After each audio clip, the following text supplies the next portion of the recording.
Hey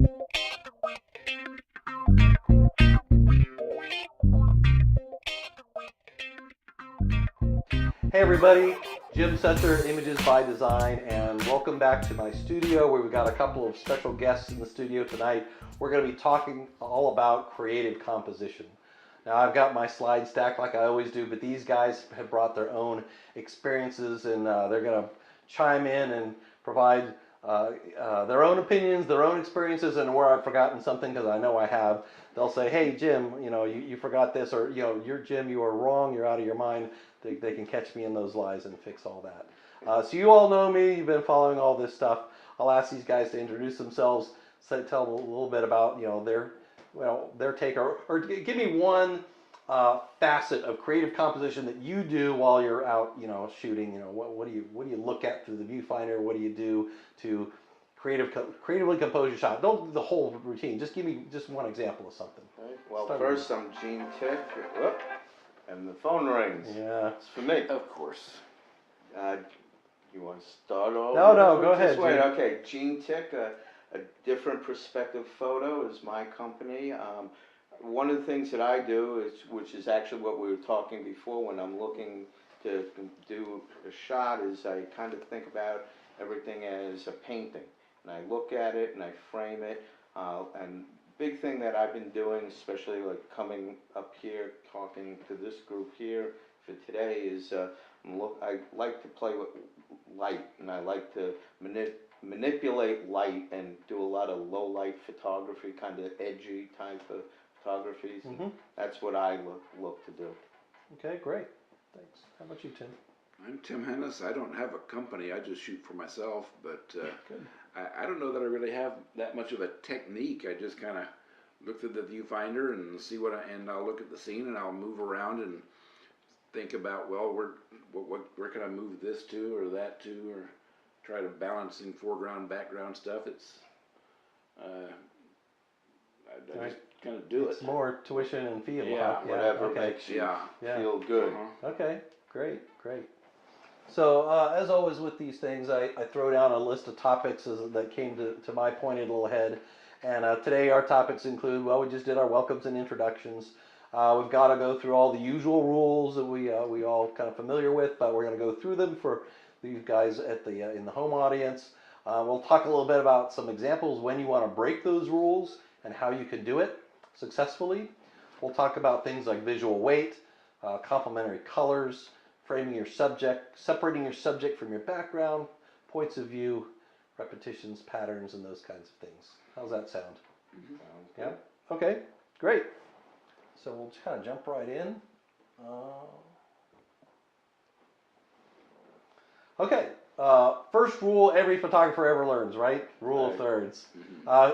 Which of you guys want to jump in and give your definition of rule of thirds? I think the rule of thirds is one. It's a kind of a loose guideline, but my camera and the when I'm cropping, it always shows me those third guidelines. But it's not like you got to put something right on that third. You just kind of. But you usually don't want it in the middle. Right. Right. Yeah, or floating around the middle, right? Yeah. How about your Gene? Basically that's it. So many people think when you're shooting something, you're going to shoot right in the middle, and when you give it a little more to one side or another, you're giving it some more the depth perception. Not depth perception, but you give it a different type of perspective of what is going on within the photo. You could be leading into something, they're looking out to something, so you're not always centering that. Right. So it's kind of really the first step most people take as they move from taking snapshots to actually composing photographs. Move things away from the center of the frame. And, if we put these little guide bars on our frame, like you said, if you've got an electronic viewfinder or some optical viewfinders that will actually put those third lines on your frame, on your image in viewfinder for you, you can help to compose and kind of move things along. Putting things along those guidelines, like you see Janelle over here on the left, you see her spine runs right through the middle of that third line, and that makes that composition a little bit more interesting than if she was square in the middle. Like poor Matt here, he's square in the middle. That's that guy on the right, and it's not that interesting the composition that way. You've got these empty chairs behind him that don't really add to it. You don't really have a strong sense of where Matt is because he's kind of sitting there in sort of center frame. But if you were to recompose him a little bit, draw his face toward this intersection of those third lines, now you've gotten rid of that clutter behind him that didn't add to the story. You've added a little bit more to the left, to the right. So you can see some lampposts. You can tell now it's a more urban setting. So it helps tell the story, and it kind of helps bring that person, in this case Matt, into like a better spot in the frame. I like what you said, tell the story. Again, because it's now there's something more to it, and again, that's leading or going off to the right. Yeah. Mm-hmm. Yep. You got it. The empty space behind them is usually more objectionable than empty space in front of them. Yeah, we'll talk about that when we get to the rule of space, right? But before we get there, there's some derivatives to the rule of thirds I want to talk about. And these screenshots that you can barely see these lines are, because these are screenshots right out of Photoshop. When you go to the crop tool in Photoshop, you can select these different kind of overlays that'll help you in composing a shot, in cropping it, to be able to add things like these diagonals. And you notice the diagonals that are appearing here in the screen. You can say, oh, wow, if I crop into these diagonals and line things up a little bit, it makes the photograph, I think, come to life a little bit better. Same thing with these triangles. If I come up here and click this one. So this overlay takes your frame and first it cuts a diagonal all the way through it, and then it takes those two halves and using a couple of perpendicular lines makes 4 right triangles out of your entire composition. And as you can see, Sierra there, she's got all kinds of shape that follows that breakdown in composition, and that's one of the things I think makes this picture really strong. Mm-hmm. I agree. That's great. Then we get into a really controversial area. Who knows what the golden ratio is? I've heard of it, but I can't really say that I understand it. Okay, so the golden ratio, it's phi is its Greek letter. It's approximately 1.61, and it goes on forever just like pi does. But really what it is, people have explored this ratio for a long time. You've seen Da Vinci's illustration of man, and he's in the circle, and right. the proportions are all very interesting, and it's these relative proportions of things that appear in nature quite often. Now, is there really a strong science behind it?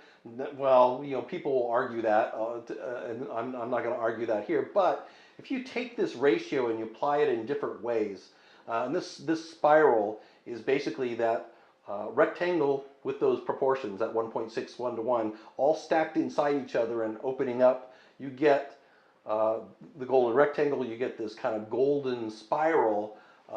Kind of looks like a nautilus shell, right? And a nautilus shell follows this golden spiral shape quite strongly. The sunflower seeds, follow this. The ratio of our limbs are roughly, 1.61 to 1, arms to legs and those kind. So there's people argue this all the time that this is a true, scientific perfect number or whatever, natural perfect number. And maybe it is, maybe it isn't. But what I do find is occasionally you can find a composition that kind of follows this shape. And this particular image I composed to follow this shape because I thought it was an important part of the storytelling here. So I kind of morphed and made this picture work this way. And it's if you're looking for a composition and you're looking for some complexity and some, kind of a natural flow to it, sometimes you can use this and apply it. And obviously, I don't know if any electronic viewfinders have this overlay in it. Maybe you have to tell me in comments, everybody. Maybe some of the newer Sonys or whatever might actually even have a golden spiral overlay like this that you could apply right in the viewfinder and be able to compose in camera. That'd be very cool. That would be very cool, especially if you're into that and you use it in your composition, right? For me, these other two that I composed here in the studio, Yeah, I just had to do it in my mind's eye, right? Just kind of said, I see those kind of things happening, so I kind of can square up my composition and sort of make it happen. Bring your knee up a little bit because I want to make this straight line from your face down your arm, down your leg, and make that all work. You can kind of do it in studio, but you got to use it. If you had all these overlays in electronic viewfinder, wouldn't that be kind of cool? You could do all that stuff. There you go. That's the new thing to work on. Yeah, maybe it could be. Patent it. So I consider all those derivatives of the rules of third because they're just ways for you to kind of lay out the subject in your frame or the objects in your frame to kind of compose the story in a more structured way. How about you guys? Any other thoughts on rule of thirds or any of these derivatives? That, those are just great examples. I mean, it's just a visual that's just really explains it right there. Yeah, great. I've seen those in crop tool, but not in a viewfinder. Yeah. And then, like Tim was talking about a second ago, we get to the rule of space. So, Tim, why don't you give me your definition of rule of space? The idea that action should be going into the picture. Mm-hmm. Yeah, you want to give anything that's in motion. You want to give that object a place to go. No, that's what You want to we give it said. some negative space out in front. If that propeller were right up against the frame, it would feel uncomfortable, like the plane's going to crash into the side of the picture. It just doesn't feel right to our brain, right?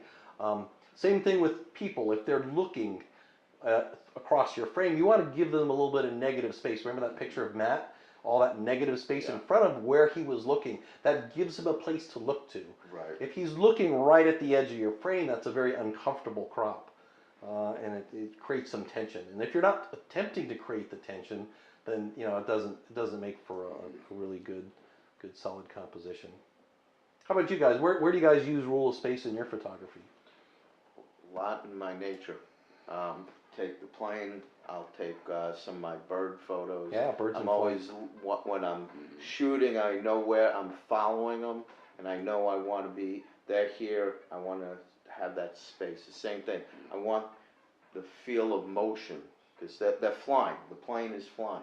Mm-hmm. You want to project that feeling that they're moving. They're moving objects, even though we've captured them in a still photo. They're moving, and you want to give that feeling. Yeah. Mm-hmm. How about you, Tim? That's pretty. I use it sometimes in when I'm doing portraits too. If the subject is looking to the side, I make sure that like the lesser space is to their back, Mm-hmm. so they're looking into the space instead of away from it. Yeah, that's just traditionally how it's done. Like I said, unless you're trying to build that tension. Yeah. Right. Good. Here's a couple other rules. The rule of odds. An odd number of things in a picture tends to be more pleasing to our brain than an even number of things in an image. If you notice a lot of like Renaissance paintings of architecture, the number of archways there is going to be an odd number. If you look at still lifes, like the Dutch still lifes, there'll be an odd number of any given flower. You can go on and on, but it just seems like an odd number of things tends to be more pleasing to us as human beings. My example is count the spokes on a modern car. The two most common number of spokes on a modern car are 5 or 7. Occasionally you'll find a vehicle that has 6 spokes, and I will bet you $10 it is a truck. Because 6 is a more masculine number for some reason. I don't know, I don't study numbers. But if you see a 6-spoke wheel, it's going to be on a pickup truck or an SUV. Almost guaranteed. 6 was supposed to be an evil number, though. Well, maybe. According to some people. Yeah, maybe. Well, maybe a couple of 6s, right? A couple 3. But yeah, so that number, that the number of objects in a frame is really a powerful thing. If there had been 4 of those little, those were delicious, by the way. I had a in-home chef made that. And you didn't bring them? No, those are long gone, unfortunately. But those are little edible s'mores that she made, and Yeah, if there had been 4 on the page at one, it would have been a little too crowded. Too crowded. I just was gonna Yeah. say, I And- never thought of it that way. And there's no center, right? There's Right. no Yeah. object. There's no one in the center that maybe draws your eye in Right. with a couple of companions. That's one I've never really thought of before. I think I may have ended up implicitly using it sometimes, just thinking it looks better than. Yeah. But, Yeah, but it's not one that I've thought of before. yeah, sure thing. And then one that really bothers me is leveling your horizon. And if you look at this morning sunrise picture at Sandbridge Beach here, most landscape photographers will look at this image as is, and they'll know right away that this thing is about a half a degree off. And a lot of people who aren't photographers will look at that picture and say, man, that's a beautiful sunrise picture. There's something not quite right about it. They can't put their finger on it, but subconsciously they realize this horizon is slightly off. So if I fix the horizon, just even that, it's literally, that was a half a degree change I made right there. Now with that even horizon, the picture looks much more balanced. Crazy, right? Mhm. How about you guys, when you're shooting, are you spending a lot of time making sure you're getting your horizon right in camera? Or do you just shoot wide and crop? Yeah, I usually end up shooting wide and cropping because I'll kind of try to get it straight, but I'm not always very good at it. So, but No. get it close enough that I can straighten it without losing too much. Yeah. If you have to do a lot of straightening, you'll lose quite a bit off the top and bottom. Mm-hmm. So you don't want to bet too much on that. Right. And even the inclinometer in your camera, it may not be that the horizon is actually level, because you may be slightly perpendicular to the, like if I'm shooting down the beach, the horizon's going toward a vanishing point, it's not perfectly level anymore. But when I shoot the picture, that I have to level the horizon or it won't look right anymore, right? Unless it's obvious that I'm shooting down the beach, maybe I'm seriously shooting parallel to the shoreline, and that's okay. But if there's if I'm looking out toward the ocean and the ocean's off, well, that can't do it. So you got to like turn on the grid in your viewfinder or whatever if you've got that option again. Shoot live view so you can have that grid and be able to use the grid to kind of make your camera make the horizon level, even though that's not true. Mine doesn't have the level in the viewfinder, but on the back screen it has a leveler that turns green when it's level. Mm-hmm. And even looking at the viewfinder, I can still see enough of that screen that I can tell when the camera says I'm level. Of course, I'm hand holding it, keeping it there. When I actually push the shutter button, may be another matter. You might want to look in your manual, because most modern cameras now have a feature where you can turn on a little indicator. It looks like it's very similar to your exposure indicator Right. that allows So you it's to a kind of level, go moves back and forth just below the image. Yeah, in So- the viewfinder. In the viewfinder, I yeah. haven't. It's on. I have the Canon 6D. All I right. haven't Where's seen that Pete when you picture. need him? He'd know. Yeah, I right? know. Pete didn't come He's to the. running, he's all over the place. Oh yeah, he's down in Florida, Florida. surviving the storm. And sending some very strange photos. Yeah. All right. So anyway, again in comments, if you know if the 6D from Canon has a leveler in the viewfinder, let us know. So helped him out here. All right. So that's a lot of rules, and it's important if you're just beginning your photographic journey and you're beginning to turn the dial away from auto and you're beginning to learn how to compose proper pictures, to follow those rules. They'll help you to create wonderful, more beautiful compositions that are much better than the snapshots you were taking with your cell phone or when you first got your digital camera, and they'll help you tremendously in the beginning parts of your journey. But you're always going to get to the point somewhere along the way where you want to start breaking those rules, because Absolutely. we call them rules, but they're really guidelines, right? Rules They're are really, made to be broken. rules are made to be broken. But if you don't have the basic building blocks, that, as you said, you got to learn. But then from those, you can work off that. Yeah, absolutely. So the first rule, you want to play around with. This is the first rule we talked about a few minutes ago. Break the rule of thirds by making a perfectly symmetrical picture.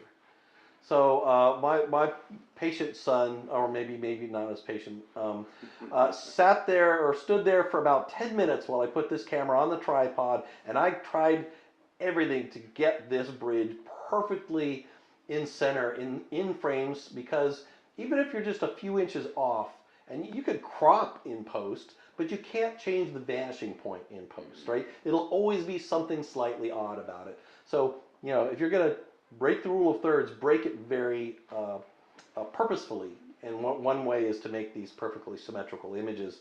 You can do this for buildings, you can do it for a lot of different things, but find symmetry and exploit that symmetry to make it part of the composition of your picture. Reflections is reflections of the horizon on a lake is one frequent area where you'll want that horizon right in the middle. Usually you don't. But if you have reflections and you're trying to create that symmetry with that reflection, that's one situation where it's frequently good to have the horizon in the middle. Yeah, that's a great example.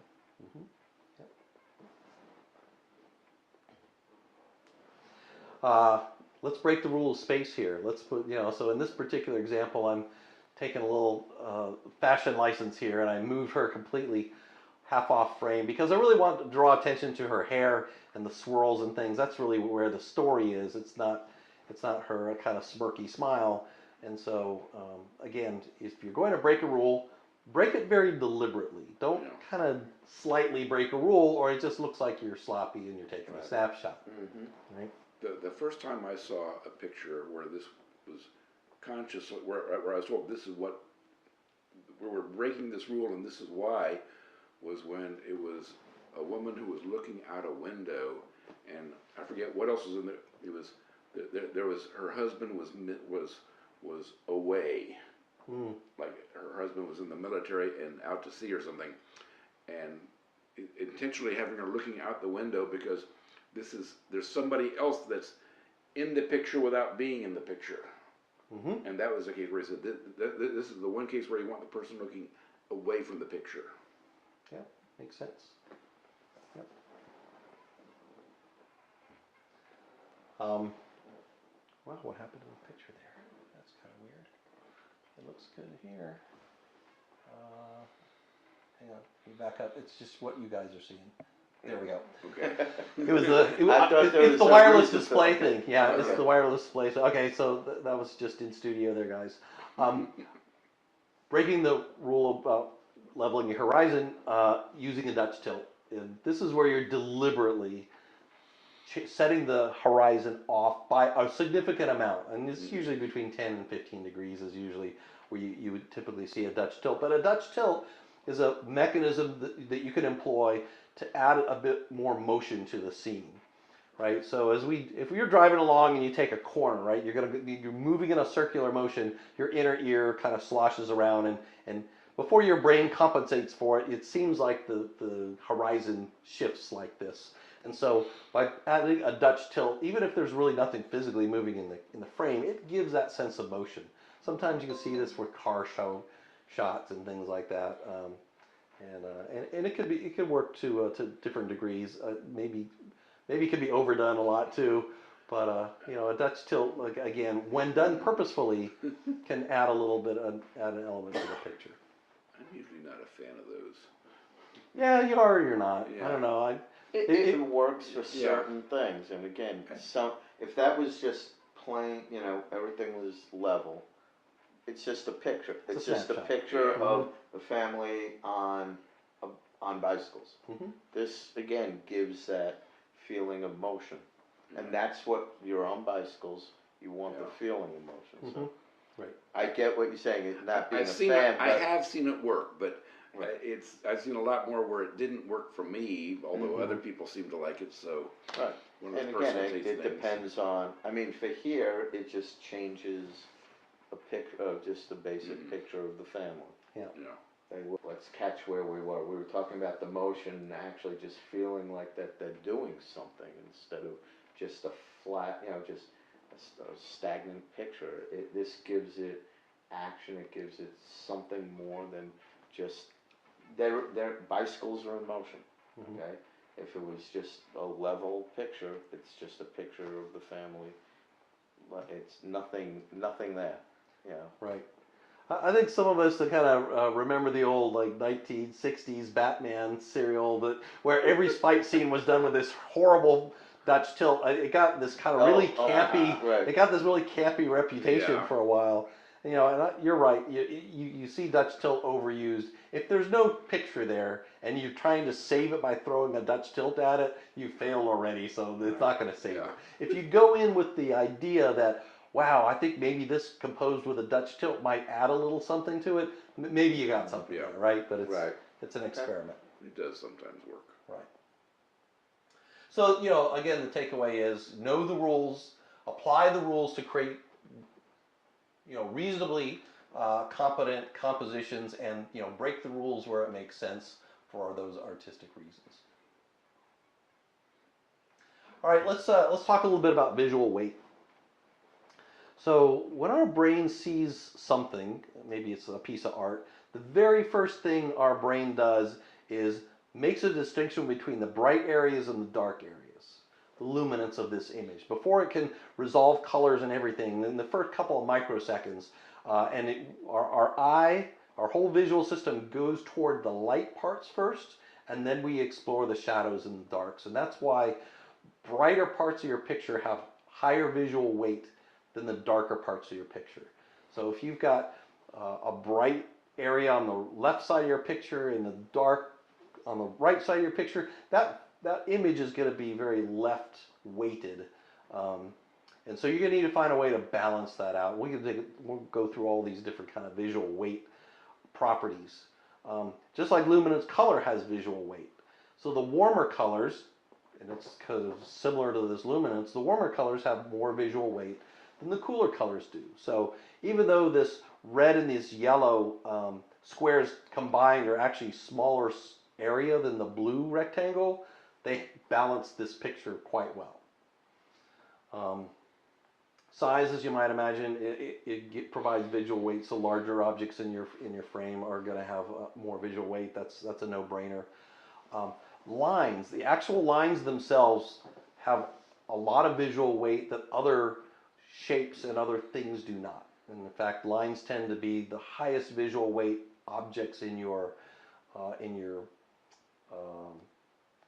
shot, followed by circles, and then like triangles and squares and other polygons and things like that. So knowing all that, when you go to kind of compose and set it up, you know, you're saying, oh, I just move it around until it feels good. Your brain's just processing all this visual weight of all these elements, and it's looking for a balance, and you're finding that balance, and you're using that in your composition. This picture is by a French artist by the name of Piet Mondrian, and he spent the latter part of his entire life decomposing and creating these images with these really, really basic visual weight elements. And if you look at a lot of his pieces, they're amazing. Some of them are incredibly complex, but if you just sit down and look at them, you realize the visual weight is just absolutely perfect in there. Except for a few times where he's building tension by slamming things against the edges purposefully, right? He's breaking those rules, his own rules, in a few instances as well. So, what do you guys do? Are you guys look? I mean, you said it's more intuitive for you. Do you consciously look at the visual weight of things? There have been times when I've had that in my mind consciously too. Mm-hmm. Weight, especially again with color, and when I'm doing some lighting, like I said, low light, you know, I'm weighing how it's coming through the whole photo. You know, sometimes it'll be very dark on one side and the color going on to the other, but that I like playing with that because how it draws attention. So yeah, a lot of time I'll do that more when I'm shooting inside than when I'm shooting outside doing landscape or something like that. When I'm inside, I'm much more conscious of that. Well, you know, Pete's not here today, so I'm going to pay him a compliment, a rare compliment. That, you know, I look at his landscapes, and he is really, really good at the visual weight in his images. You know, if he's got a pier running up here, and that's got a lot of size, visual weight, the sun's going to be over here to balance that out. I don't know how much. I'd love to have him here to kind of talk about, you know, what his process is for finding that balance. But his landscapes tend, at least to me, tend to be really nicely balanced. So You know, now that you bring that up, okay, yeah, maybe unconsciously I'm doing, because now when you were saying that, you said pier, and I was just thinking about the other day when I was shooting the beach and the weight, and you know, I didn't even think of it. So again, in my mind, must be processing it. I'm not thinking about it as much as like when I'm working inside, but it's there. Now that you brought it to my attention, it is there. yeah. Yeah. Yeah, again, these are all just things our brains are doing. So, you know, it's interesting if you bring it to your conscious self and you're consciously exploring this stuff in the viewfinder, whatever, you know, in the composition, in the camera, how does that, you think that might change the way you're composing things if you're more consciously going through this kind of stuff and looking at it? Does it make it more science than art, and is that a detriment or a positive? Now you're making me think about it more and more when I'm shooting. I am thinking about it. It's just different. It's a different, I guess maybe it's just different how I'm processing it, but yeah, I am thinking about that. Yeah, it's just. I think you can think about it without consciously saying, I'm going to think about this. It just kind of, it's there. You probably know what you want. You're looking at what's there, what you're gonna shoot, and you're processing it. So I know. Yeah, I want, you know, the sun, maybe the deep red over here, and I want the. Yeah. I guess I'm just now that I'm thinking about it, you process it differently. But yeah, you're thinking about it. You are. You got the sun here. You want you move it so that the pier is over here and kind of pointing in that direction. Right. Yeah. Because I'm always playing with angles and shapes, and so there is, now, there's a thing that I've been working on a couple of years called bending the lines, and bending the light became part of it after another shoot, and the whole thing was about bending lines and the weight, and so there it is. It is conscious but unconscious. I guess maybe we know what we want. We're composing it in our minds, but we're not actually like, okay, this is it. We know what we're trying to achieve. Yeah. All right. Good. All right. Let's talk about some colors. Let's talk about colors. So color schemes or palettes or stories or harmonies, those are all, I think, relatively synonymous terms. That basically the combinations of colors in pictures, in our images, is really pretty important. This image we see in this particular example is a good example of complementary colors. You can see the two principal colors in this picture lie perfectly opposite each other on a color wheel, and that's a simple complementary color scheme. So you've got oranges and blues. You know, you look at that wheel, you can see you can build complementary color schemes, and they tend to go together really well. Something about those complementary colors, our brain looks at it and say, wow, that looks nice together for some strange reason. But that's not the only color scheme that's out there, of course. Triads are basically just taking any three colors that are roughly about 120 degrees away from each other if you draw the spectrum in a circle. I don't have a good example here of a triad, but you might imagine if you took those three colors, that maroon and that powder blue and that kind of light orange, made one of them the principal color, and then you supplemented it with the other two, you'd come up with a pretty pleasing color palette in your composition. One that I do use quite a lot when I see it is a split complementary. So instead of just the two colors directly across from each other, I take one of those ends and I kind of shift off a bit, and I pick three colors that are again, a split complementary color. If you look at things like men's shirts that have colors in it, maybe it's a plaid or something, you might see a couple of like, maybe the primary color is the yellow and green. That's the primary color of the shirt, but maybe there'll be a single maroon thread running through it, right? So it's using this kind of color scheme to make that balance happen.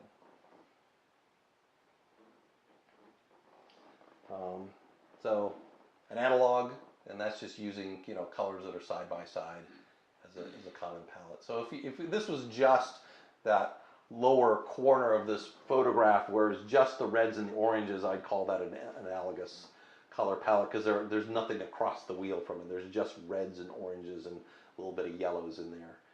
And so a lot of your sunsets and things are going to be kind of an analogous because you don't usually have blue sky and a red sunset like that quite as strong as I've got there.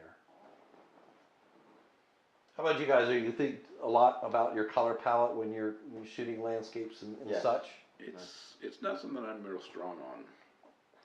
I don't know, maybe it's just one of those things where I just think of it intuitively, but it's not something I've ever been conscious of. Mm-hmm.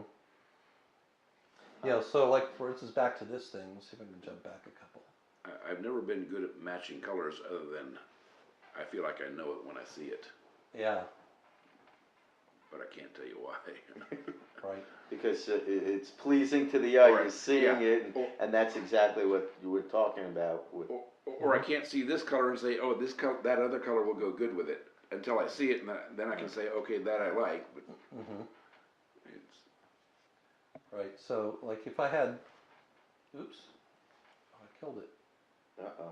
Oh, it was No just me. longer compliment. You know, like for instance, if the and you can't really see it on the display here, but there's a bush in the foreground. If it had like some bright red berries or something on it to make this a real triad color scheme, I probably would have brought a lot more of that into the frame to change the color palette a little bit and bring that in and say, oh yeah, that's going to work a little bit better. So it really just depends a lot on on what you have in front of you. A lot of times you can't change the color palette unless you're working in the studio and you're building out a set and you've got well, yes. you work, the hair and makeup artist, and you say, this is the palette we're working on today, here, use these.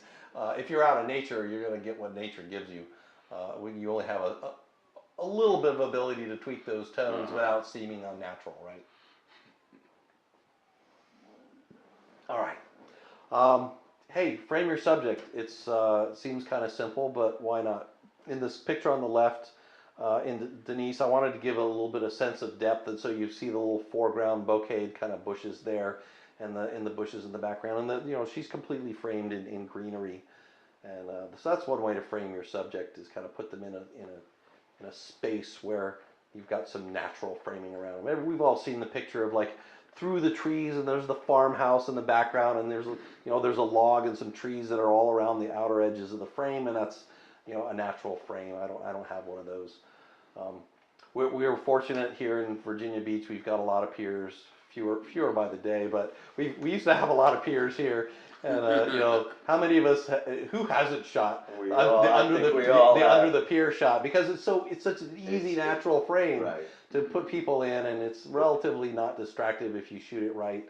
And it's got great color, Like browns and greens, lots of organic colors, and and if you're shooting in the middle of the day, it's great shade, so you're not shooting in harsh light, so it's an easy way to make a photo shoot where otherwise maybe you can't. And then you could use costumes and other things to do some framing. This is a little bit of overused technique because people think, oh, I saw that one beautiful picture of the lady in the parka, so I think I could put a parka on anybody and it's going to be a beautiful picture. Well, it's not the parka that makes the picture great. It's the fact that you framed the subject in something that removes distractions. The parka itself isn't all that distracting. It's got some color in it, but it's relatively monochromatic, and it's not tremendously busy, but it draws your eyes to her eyes that are freckles and things that really are the subject of the shot without looking at any kind of distraction in the background. And so, what are your guys' favorite ways of framing your subject? Trees, Mm-hmm. especially if the tree comes up and then across.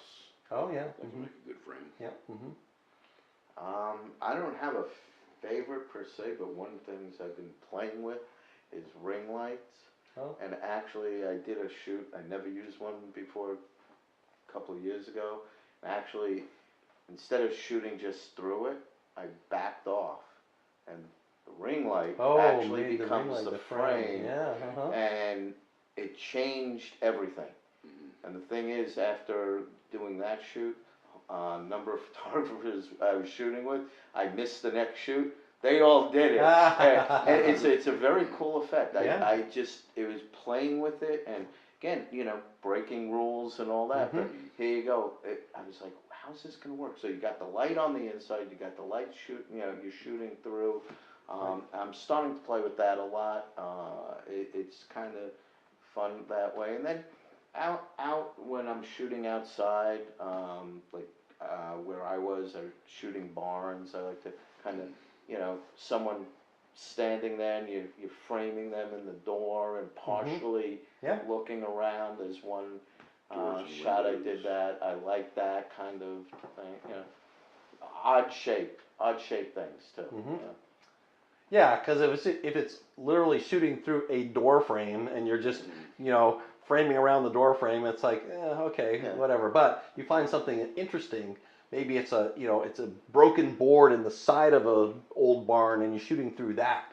That's I think far more interesting composition than finding some man-made thing that happens to be a similar shape as your camera sensor and shooting through that. So you're more on you for finding more creative ways. You mentioned you look for tree branches and things like that, but Yeah. just kind of natural elements to form a frame around your subject. But the frame in the picture doesn't necessarily have to match the framing. You can have someone sitting in a window and then more of the building over on one side Oh, yeah. than the other side. Mm-hmm. That can work very well too. Oh yeah, absolutely. One of the funny things I did for a photo shoot, I was at a nursery and had the plants there, and I took picture frames with me. So I shot through a picture frame, and then I framed it. When I printed it, so it's a frame and a frame and a frame. Mm-hmm. It's kind of interesting effect. So Yeah, kind of 3D framing. yeah, neat. See that a lot with family portraitures. You know, make everybody hold up the frame and Yeah. stick it out in the middle of it. Good, good. All right. So we got a lot of other ways we can separate the subject. Shallow depth of field is a great way to separate your subject from the background. Over here on the left, we've got this young lady. That blurred out foreground is just those little grasses you see in those little planters that seem to be really popular. This is shot in a hotel lobby. And so there's obviously nothing interesting in a hotel lobby, so I just blurred out the background, I blurred out the foreground, I got her in a shallow depth of field. It worked, right? In the middle picture, we separated the subject by just using a low key. We just drop the lights down, and there is no background to be distracting. Thinking back at our conversation about visual weight, you might notice that the brightest thing in that picture is her cheek. Right, your eye goes immediately to her face. Her face is looking at her shoulder, which is the next brightest thing in the picture. Then follow down her hip, down her torso, and that's kind of like tells the story by having the light fall off in different steps. So, there you go. There's combining a couple of slides together for you. And then on the right, you see poor Meredith there. And this is not, as you see it, a very interesting picture because the background's too cluttered. All the framing around it is kind of this dark, there's this brown area on the right, which is a waterfall that's not even on at the moment. Above her, there's some really beautiful trees, but because of where they are, you can't tell all that. So let's fix that by just simply moving in a little bit. And I've cropped it in is all I've done. And what I've done is, I just went in there and I zoomed in and I said, okay, let's get rid of all this distraction. Now I still have an interesting background because of the geometry that's going on, but it's relatively monochromatic. It's not distracting anymore. And you know she's looking out over her shoulder. Now there's the rule of space comes in, right? There's more space where she's looking than where she is. And you kind of start combining those things together to make it all come together. I was noticing on the previous one, her body was facing into the space, but her face was facing away. Mm-hmm. When you had the original one on the right, and then and yes, there's a lot of distraction, and I think a lot of people, especially photographers who don't have the experience, they think the background is really interesting, but it's a distraction. And this is definitely you still, like you said, you have the background, but the background is not the focus.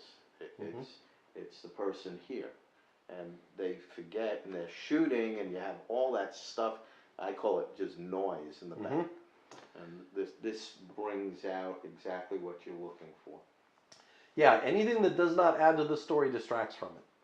And so, one of the things Right. we do is we look to minimize the distractions. If it's an important element, you definitely want it in there, right? You want to tell a complete story, but just the story and nothing else. Right. Yep.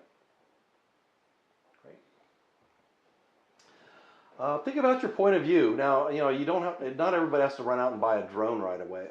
Who saw that picture from the West Norfolk Bridge that was posted on the group the other day? Today. Was that It was. today? I think it was yesterday. Yesterday. They actually Yes. just walked to the top of the Right. Jordan Bridge and just shot down. And I'd never seen those viewpoints before. Mm. It's like just find a way to get to new viewpoints. Go bribe the building engineer to let you on the roof and walk around somewhere. And if you can't do that, just shoot from a slightly different angle than the 5 to 6 feet that we see the world, right? Like that picture of I think that's Monticello Arcade. I just put the tripod down on the ground and I shot up because I wanted the atrium and the really interesting indirect lighting that was going on in the ceiling more than the rest of the architecture there. So I just laid the tripod up, pointed the camera up, so I got some tile on the floor as more leading lines and whatever. So just change your perspective. I think I do that a lot. People make fun of me. A lot of people who I've shot with for years. I'll lay down on the ground. I'll lay down in the road. Mm-hmm. I'll hang off a side of a bridge. Mm-hmm. Whatever it takes to get that, whatever that angle is. That's what we do. That's how we change your perspective. Yeah. Just make sure you're not getting run over in the process. I try not to. So far, so good. Or falling off the bridge. One of the things that has come a long way in the last couple of years is these tilting screens on even pro grade cameras to be able to tilt that thing up and do this and not. That's no fun. Well, you can lay on the ground and get all muddy if you Yes. want, which is perfectly fine. But you can't make yourself 7 feet tall. But you can hold your camera up and flip it down That's and do true. this, right? And I do this a lot to just get a downward shot at the thing, just to get something slightly different than this perspective I see with my naked eye. And when you're my age, the knees don't take the up and down. Yeah. And laying in the mud, I've done that. Didn't I have done that too? Yeah, In the cold mud. Oh yeah. Just for that one picture. Yeah. You gotta do what you gotta do, right? So yeah, think about different points of view. Whether everybody sees flowers from this perspective down. Go down to the ground and shoot up through the petals into the sunlight, and see how different the field of flowers look from that perspective. All right. So what were we talking We're about? talking about perspective and shooting from different angles. It's very interesting. A photographer that I worked with. You're on? No, go ahead. Oh, okay. One of the photographers I worked with, who great bird photographer, and he said it's interesting when we're talking here shooting from different angles. He's like, get right in line with the bird. So that's a different perspective because usually people are shooting up, and he's like, oh yeah, that's just a bird in the air. Get down. If they're flying or they're swimming, instead of shooting down at them, because we tend to do that. If they're swimming in the lake or the ocean, whatever, or they're flying up, we're shooting that way. But if you can get that shot where they're somewhere, because it's different for us. The birds are up, they're down. They're not level with us. And I'll tell you what, that changed some of the shooting I did. And looking at it at a whole different perspective, because the bird is not up, it's not that. Now we're even with that bird. It's a different kind of shoot. Mm-hmm. Yeah. So no conversation about composition would be complete without a short discussion about leading lines. If you're not familiar with the concept, over there on the left, there's a beautiful example that the pathway is a line. It doesn't have to be straight. A lot of times it's better if it's curved. Leading the observer to the subject. In this case, it's the tree, which is the subject of the picture.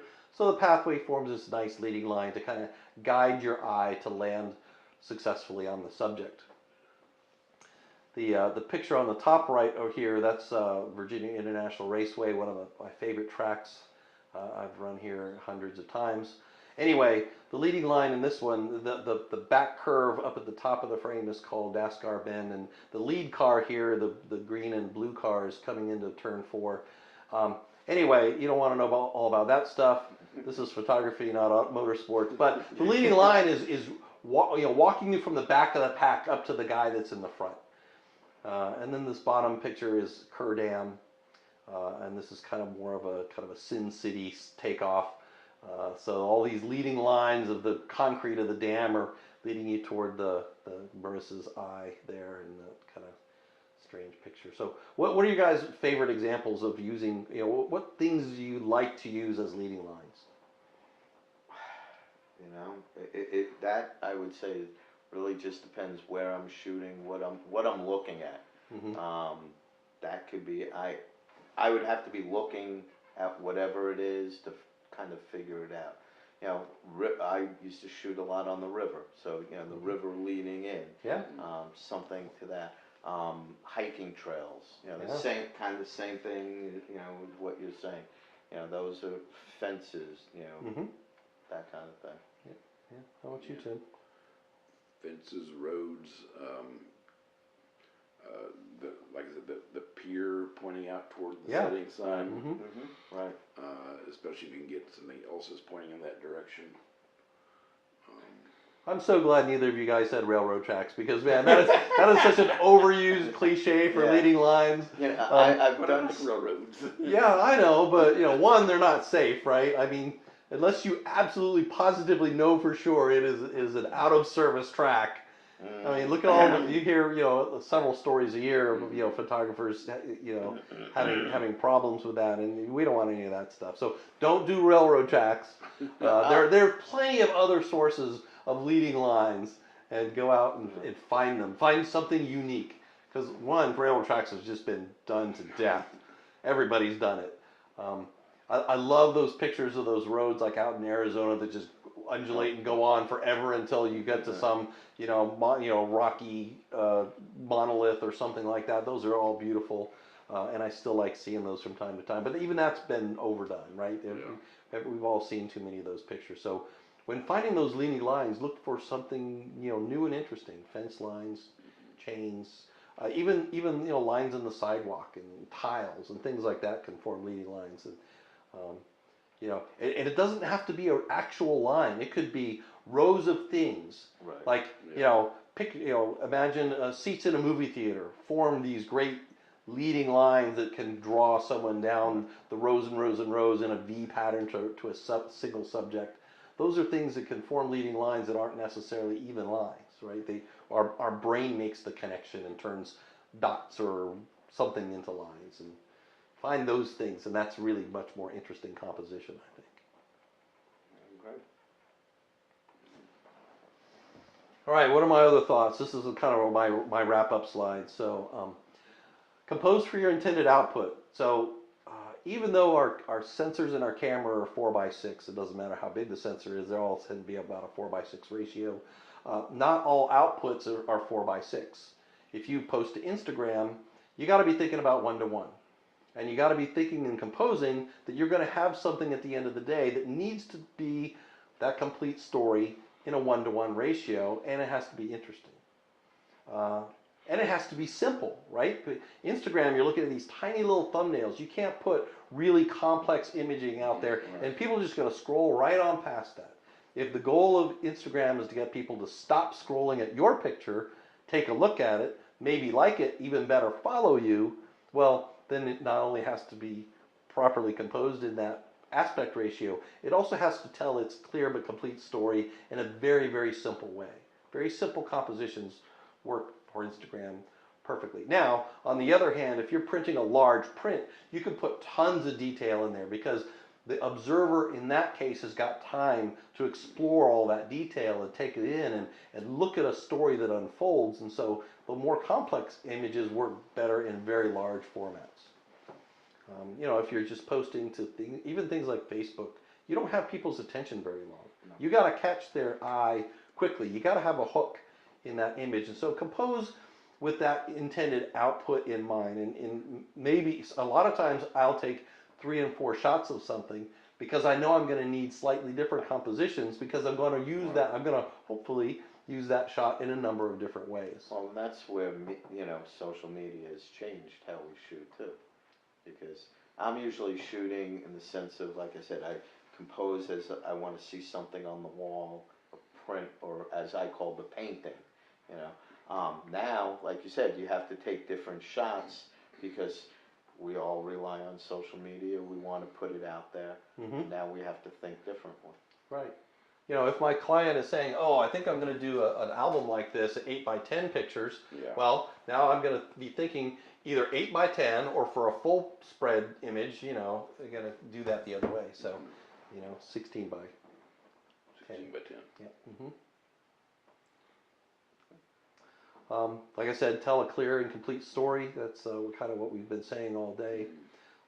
Consider that composition in camera. You know, don't rely on cropping in post, but sometimes you kind of do. Like, you know, if I'm taking portraiture and I know that the customer is going to want 8x10, I know I've got dead space above and below it, so I'm going to fill the frame for 8x10. I'm not going to fill the frame for 4x6. Otherwise, I'm going to end up having to put fake sides on it in order to put it into an 8x10 frame. Yeah.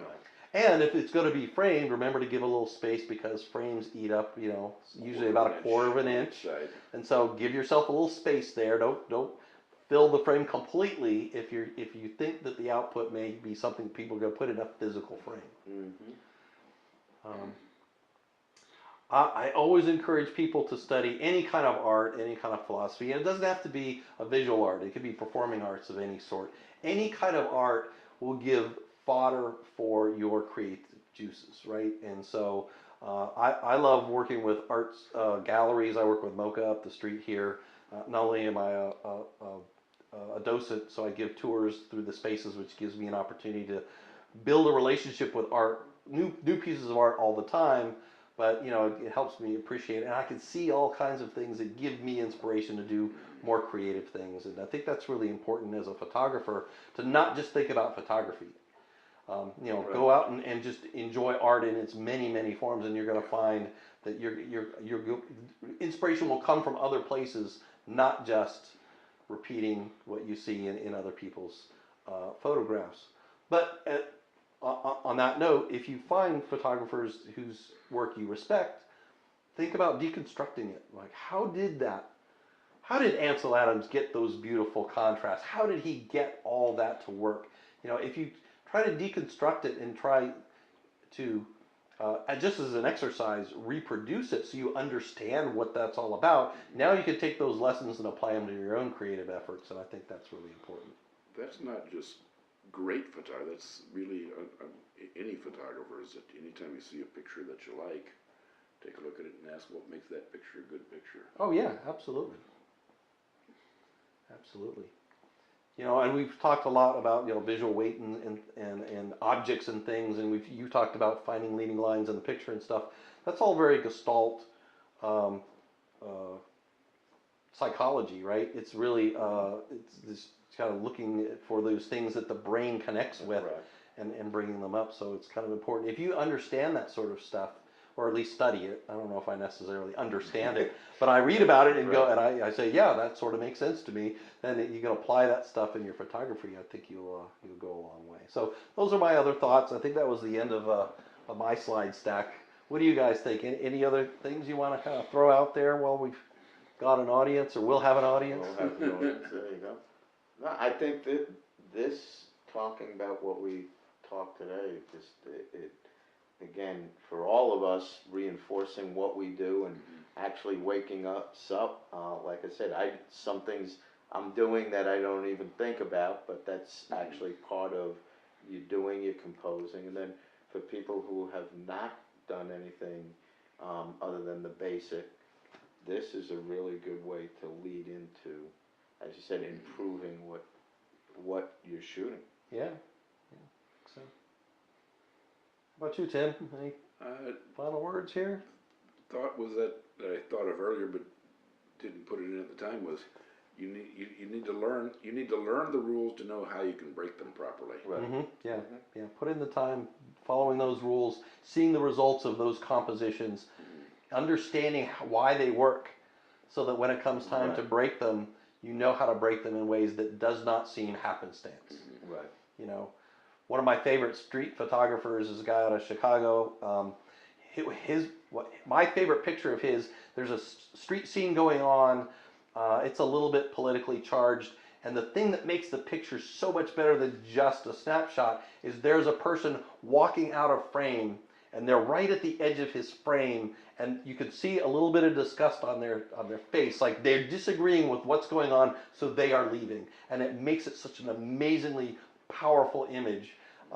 And so that's knowing when to break those rules, to add to that composition, to take that picture and make it a powerful composition. So, yep, absolutely. You guys are great.